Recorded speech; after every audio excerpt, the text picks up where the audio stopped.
suis Thierry Michel, cinéaste belge, journaliste, photographe, professeur. J'ai fait des films de par le monde, dans quasi tous les continents.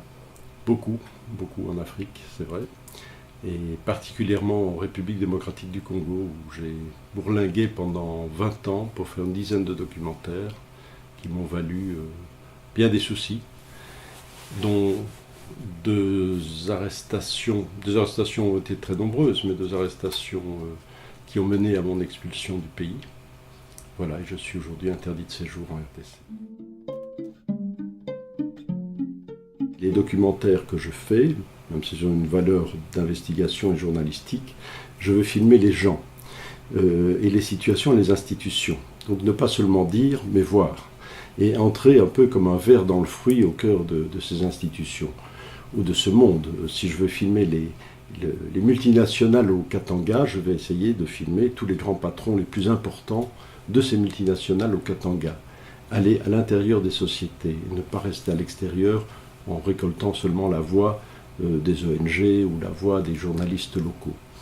Voilà. Donc là, c'est aussi un travail de se faire apprivoiser et de convaincre les gens que je vais filmer, en l'occurrence ces grands patrons, ou ces autorités politiques, c'est d'arriver aussi à un moment donné à pouvoir filmer un conseil des ministres, provincial, c'est d'arriver à filmer à un moment donné un conseil d'administration d'une grande société. Voilà, ça c'est, je pense, l'objectif qui est le mien dans ce type de travail, c'est d'arriver au cœur des choses et d'en extraire la vérité, et parfois la vérité cachée. Le risque de manipulation est redoutable. D'une part parce que les gens qu'on filme vont essayer de donner une image parfois bien fausse d'eux-mêmes, et donc il faut décoder cela. Mais parfois la vérité transparaît. Le mensonge, je prends un exemple très précis qui est un procès que j'ai filmé au Congo, quelles que soient les dénégations, on est aussi là dans un théâtre, une représentation, où évidemment des accusés vont nier les faits. Mais en même temps, la caméra agit comme un scanner et elle perçoit dans un tremblement de voix, une palpitation sur la joue, une hésitation, un regard fuyant, le mensonge. Donc là, il y a la force de l'image par rapport à l'écrit. C'est qu'on sent, intuitivement, on perçoit ce qui se joue. Bon, maintenant, il faut éviter. Alors, comment éviter? Quelqu'un vend très bien son image, donne... Voilà, un homme politique peut très bien créer un mythe autour de lui qu'il faut déconstruire. Sa parole ne fera que confirmer le mythe.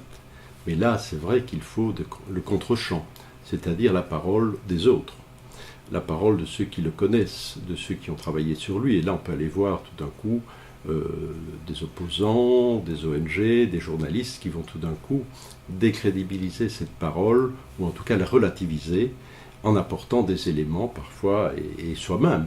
Un homme d'affaires peut dire « je ne suis pas actionnaire de société minière » et on sort un document notarié qu'on a pu se procurer par l'instigation, où il est bien clair qu'il a des parts importantes dans une société minière. Donc chaque fois, il faut trouver cet équilibre. Je vais prendre un autre cas. Je filme un procès au Congo, le procès Chebeya, et on me laisse, attention, je ne dis pas c'est les autorités politiques, mais en tout cas, le tribunal militaire me laisse filmer. Ce n'est pas une manipulation. Je pense qu'ils ont le sentiment que le fait qu'une caméra internationale soit présente durant tout le procès les protège, eux, contre les pressions du pouvoir. C'est paradoxal. En même temps, ils vont jouer de ce procès comme d'une tribune pour jouer une soi-disant transparence et pour montrer leur bonne volonté. En même temps, il y a des zones d'ombre qui sont totalement cachées pendant ce procès et la vérité ne surgit finalement pas. Et là, il faut absolument que le cinéaste arrive à ne pas entrer dans ce scénario où il y a une représentation théâtrale fictive d'une réalité et puisse la décoder. Alors c'est le travail du montage, des interviews complémentaires, du filmage des coulisses et du commentaire, évidemment. C'est un travail de patience, de durée, de crédibilité. Je pense aussi que parfois, c'est très paradoxal, mais les gens se disent Thierry Michel veut nous interviewer, qu'est-ce qu'on fait? Si on accepte, on peut défendre notre point de vue. Si on refuse, Dieu sait ce qu'il va faire nous concernant. Il vaut peut-être mieux parler, accepter. Donc voilà, il y a un rapport de force qui s'instaure. Je me souviens toujours d'une interview du directeur de la CIA au Congo dans les années 60, que j'ai dû aller voir pour le convaincre, lui montrer mes films, convaincre aussi, interpeller des gens qu'il connaissait très bien, à très haut niveau, pour le convaincre que j'étais crédible et qu'il pouvait faire confiance. Voilà, à partir de ce moment-là, il accepte le principe de dire des choses qu'il n'a jamais dit. Mais en même temps, il ne veut pas aller trop loin. Mais après, il y a une stratégie de l'interview, un peu labyrinthique, mais où tout d'un coup, on revient plusieurs fois sur une question, on amène quelqu'un finalement dans l'interview où il a dit ce qu'il voulait dire pour commencer, à finalement, par les questions, l'usure du temps, la fatigue, l'amener à dire ce qu'il ne voulait pas dire.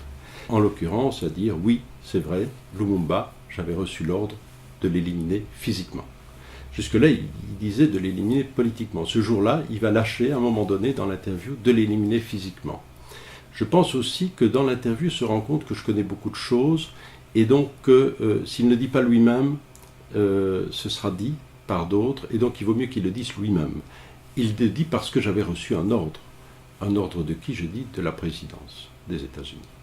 Donc là, il se protège. En même temps, il avoue quelque chose qui est un peu inavouable, et en même temps, dans le même temps, il se dit, oula, mais protection, j'étais commandité, c'était mon travail, j'ai exécuté les ordres. Et donc il révèle une part de vérité qui jusque-là était non dite. Voilà, donc la stratégie de l'interview est très importante. C'est beaucoup d'intuition, de psychologie, de relationnel, mais je dis toujours, il faut le temps. Quand on va sur un lieu une fois, on sème la graine. Quand on va plusieurs fois, on peut récolter. Et donc si je vois des maïmaïs à un moment donné, je prépare le fait que 3 mois ou 6 mois plus tard, je les reverrai, et qu'à un moment donné, ils vont même souhaiter, ils vont venir vers moi en souhaitant que je réalise une séquence avec eux. Mais parfois, il y a des gens que je vois et que je ne vais pas interviewer, pour ne pas les mettre en danger. Et il y a aussi des gens que je filme et que je ne vais pas garder montage parce qu'ils se sont mis en danger de manière parfois inconsciente. Ça, on est très attentif à cette question-là. Ça m'est arrivé sur un film en Iran où des étudiants très courageusement ont voulu témoigner sur c'est même pas les tombes, sur la fosse commune d'étudiants qui avaient été exécutés, de leur révolte, et qui accusaient le régime, entre autres, d'être fasciste. Et on savait très bien, visage découvert, et on savait très bien que ça pouvait entraîner pour eux des conséquences peut-être même fatales, une fatwa et peut-être la condamnation à mort. Donc là, c'est des choses qu'on ne garde pas au montage. La fragilité des journalistes congolais, les faibles salaires qu'ils ont, les oblige à trouver d'autres moyens de survivre. Donc on fait ce qu'on appelle du publi-reportage, mais qui ne porte pas le nom de publi-reportage. On fait de l'information qui est en fait un publi-reportage camouflé pour tel homme politique, pour telle institution, etc. Donc ça s'appelle le coupage aussi. Donc il y a évidemment une forme de corruption de la presse qui est une pratique courante. Maintenant, il y a évidemment, heureusement, des journalistes qui sont extrêmement indépendants et qui ne sont pas prêts à se laisser acheter ou corrompre facilement. Mais ceux-là prennent de sérieux risques, parce que s'ils font un travail d'investigation, ils risquent de payer cher. Rappelons quand même que depuis l'avènement, on va dire, de la démocratie au Congo, 8 journalistes ont été assassinés. Et que l'un d'eux, que je dirais le plus accro, le plus investigatif, Serge Maeshe, qui a été assassiné, le procès a été totalement bâclé. Évidemment, comme souvent, ce sont des procès inachevés. Donc, il y a une forme d'impunité des assassins. Et donc, il y a un risque énorme. Ce n'est pas par hasard que les quelques journalistes indépendants au Congo, les plus indépendants sont ceux qui sont payés par les grandes agences internationales, que ce soit La Voix de l'Amérique, la BBC, l'Agence France-Presse, RFI. Voilà, ceux-là, évidemment, ne dépendent pas, leur survie quotidienne ne dépend pas, proprement parler, du Congo. Et d'autre part, vu les risques pris, l'autocensure est la règle absolue, quasi absolue en RDC.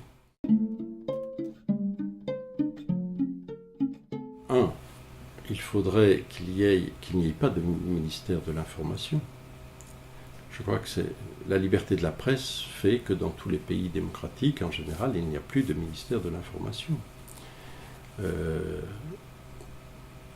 Qu'il y ait des regroupements de journalistes dans des associations qui soient suffisamment forts pour pouvoir progressivement se rendre très indépendants, non seulement du pouvoir, mais de tous les pouvoirs économiques ou politiques.